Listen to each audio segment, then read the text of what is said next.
அஸ்ஸலாமு அலைக்கும் வரஹ்மத்துல்லாஹி வரகாத்துஹு. இப்போ நம்ம பார்க்கக்கூடியது பார்த்திங்கன்னா, தொழுகை பற்றி.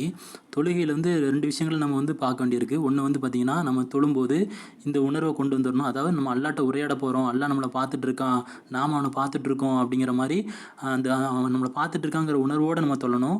அடுத்து வந்து பார்த்திங்கன்னா, பொருள் நம்ம வந்து தொழுகையில் வந்து ஃபாத்திகா, துணை சூரா ஓதும்போது அதனுடைய பொருள் உணர்ந்து நம்ம வந்து தொழணும்.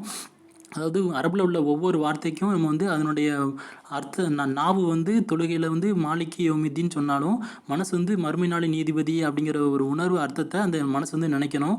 இப்படி ஒவ்வொரு அரபு வார்த்தைக்கும் நம்ம உணர்ந்து நம்ம சொல்லுறதுனால மனசில் வந்து வேறு எந்த சிந்தனையும் வராது. அல்லாவுக்கும் நீங்கள் தொழுது இருக்கும்போது இது நினைக்கிறீங்க அப்படிங்கிறது அவனுக்கும் தெரியும். நம்ம வந்து பேரளவில் வெறும் அரபை மட்டும் நம்ம வந்து நாவு மொழிஞ்சிட்டு போனால் மனசில் அந்த உணர்வு கிடைக்காது. தொழுகையில் வந்து மென்மை இருக்காது.